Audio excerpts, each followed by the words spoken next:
चलो स्टार्ट करें क्या? यस। अब हम लोग देख रहे हैं, सबसे पहले हमने देखा charge of GST. Charge of GST के दो पार्ट्स थे, एक था फॉरवर्ड चार्ज मैकेनिज्म, एक था reverse charge mechanism. Correct. Forward में हम सप्लायर को देते थे, सप्लायर गवर्नमेंट को देगा, बराबर। और रिवर्स में हम सप्लायर से सर्विस तो लेते थे बट टैक्स खुद गवर्नमेंट को पे करते थे, बराबर। यस, रिवर्स चार्ज सेक्शन 9(3) में एक लिस्ट दिया है, उसमें हमको पता रहेगा, मतलब बताएंगे। और 9(4) में स्पेसिफाइड ट्रांजैक्शन है, जो अगर अनरजिस्टर्ड डीलर से लेता है रजिस्टर्ड रेसिपिएंट तो he will pay the tax under RCM. Yes, तो पहले हम लोग 9(3) का लिस्ट देखेंगे, ठीक है। इधर पे ना टेबल दिया है, ठीक है। हम लोग क्या करेंगे, अपने बुक्स में ड्रॉ करेंगे और सब समराइज करके लिखेंगे। तो आप इधर देखोगे तो सीरियल नंबर 1 है टेबल के पास। टेबल में फर्स्ट कॉलम में, सेकंड कॉलम में है category of supply of services, मतलब कौन से तरीके की सर्विसेज है ये दिया है, बराबर। फिर दिया है सप्लायर कौन रहेगा, फिर दिया है रेसिपिएंट कौन रहेगा। करेक्ट। सीरियल नंबर याद रखने का आपको जरूरत है नहीं, एंट्री नंबर है, चलेगा, याद नहीं भी रखो तो। सर्विस, सप्लायर, रेसिपिएंट, ये हमको याद करना रहेगा, ठीक है। याद करवाने का जिम्मेदारी मेरा, समझने का जिम्मेदारी आपका। कुछ नहीं समझे तो पूछना। पढ़े? स्टार्ट करो हर्ष।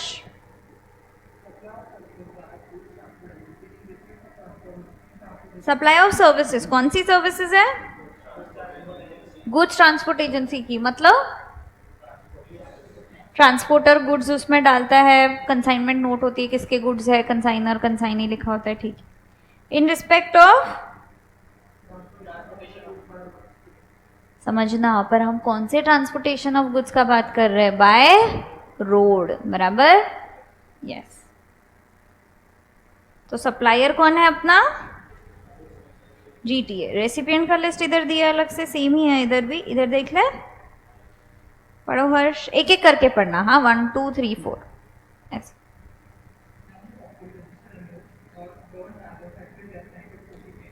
Factory registered under the factories act, correct. Next 1 2 3 4।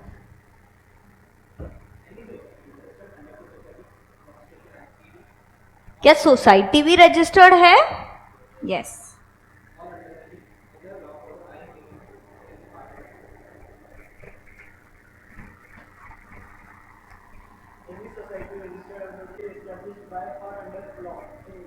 Any cooperative society जो कोई लॉ में एस्टैब्लिश्ड है,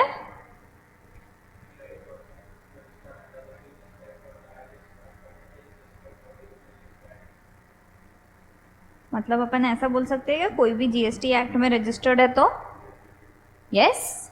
अगला बॉडी कॉर्पोरेट जो एस्टैब्लिश की गई है कोई लॉ के अंदर में। यस, ठीक है।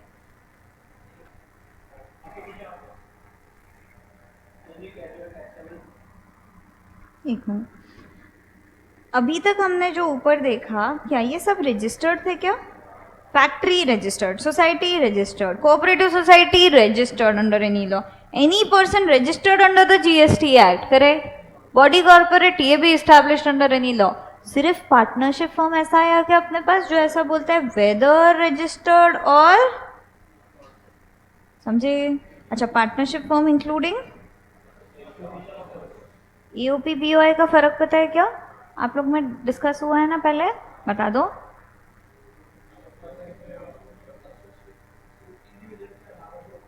कोई भी हो सकता है, इंडिविजुअल के अलावा भी हो सकता है। यस, बॉडी ऑफ इंडिविजुअल्स में इंडिविजुअल्स का बॉडी होता है। वेरी गुड, आगे बढ़े। लास्ट क्या है? Very good, referred to as specified recipients.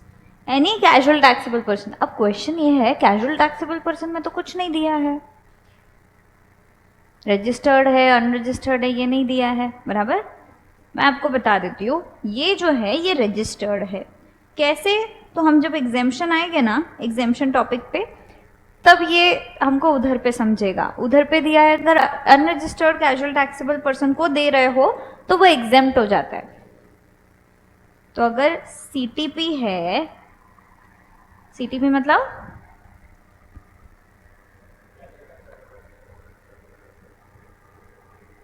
कोई बात नहीं,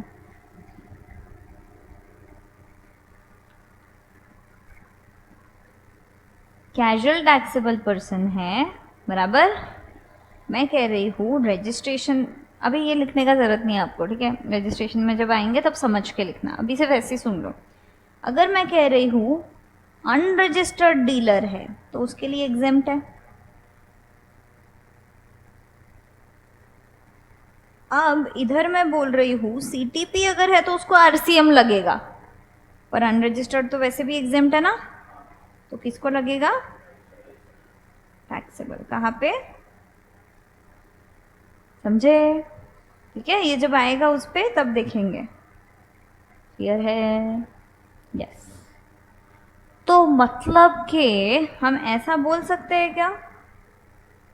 recipient registered factory, society, cooperative society, body corporate, any person registered under GST act और CTP, और रजिस्टर्ड और unregistered partnership form including LLP। कहाँ से आया? कहाँ दिया LLP इंक्लूड होएगा? लॉ में जब तक नहीं दे तब तक मत मानो। दिया है तो पूछो मेरे से कि LLP कहाँ से आया। सिर्फ मैंने लिखा है तो मान रहे हो, ऐसा मत करना। जब तक आप आपकी आंखों से नहीं देखो तब तक मत मानना। ये वाला चीज मान लो, ये जब आएगा आंखों से देखोगे तब अपन वापस डिस्कस करेंगे, ठीक है। हाँ, अभी क्वेश्चन ये है LLP कहाँ से आया। देखे LLP कहाँ से आया। आपके बुक्स में जब ये चार्ट खत्म हो रहा है तो वो पेज पे आना, तो जब चार्ट खत्म हो जाएगा।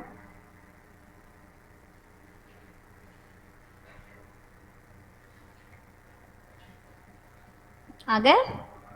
इधर पे लिखा है देखो, for the purpose of the notification notifying the above services under RCM following explanation shall be applicable.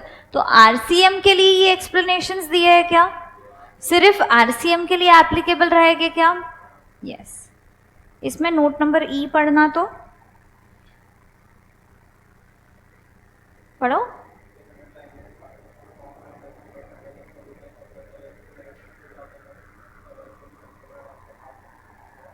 समझे?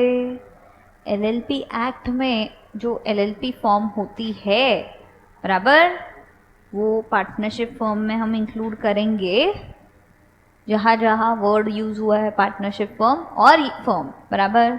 RCM के केस में जहाँ पे भी पार्टनरशिप फॉर्म रहेगा इट इंक्लूड्स LLP, क्योंकि इधर नोट्स में बोला इन्होंने, बराबर।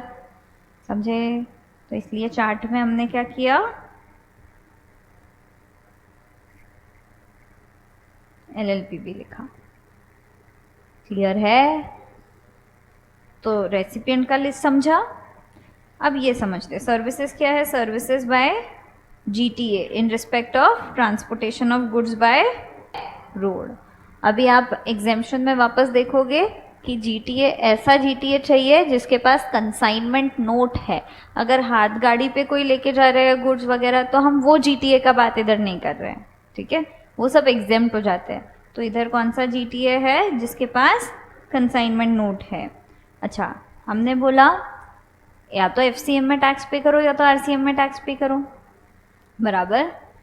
3 लोग ऐसे हैं जिनको ऑप्शन है कि आप FCM में भी पे कर सकते हो या तो RCM में भी, ठीक है, आपके पास चॉइस है। तो उसमें से एक इंसान GTA है जिसके पास ऐसा ऑप्शन है। तो हम सप्लायर कौन सा बोल रहे हैं?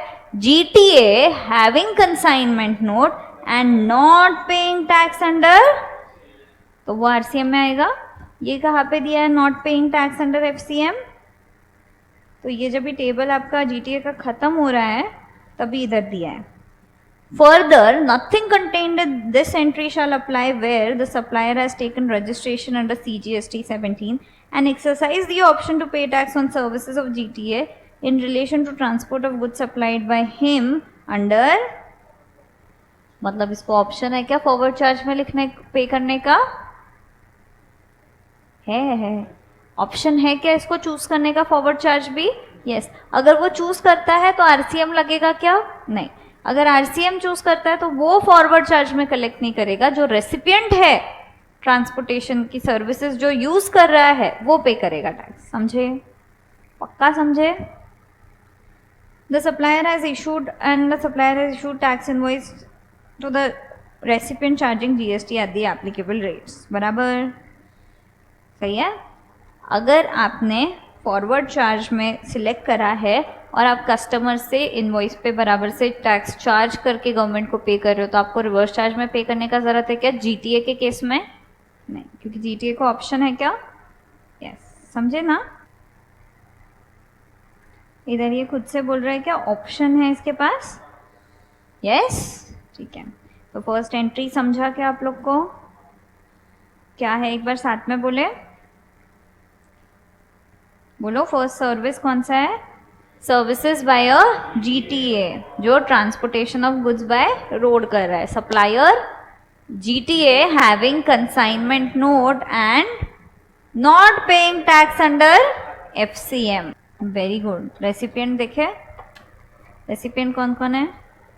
Registered factory, society, cooperative society, body corporate, any person registered under the GST act, CTP. बराबर? रजिस्टर्ड और not, partnership firm including LLP and AOP. बराबर? तो मार्जिन्स बनाते हो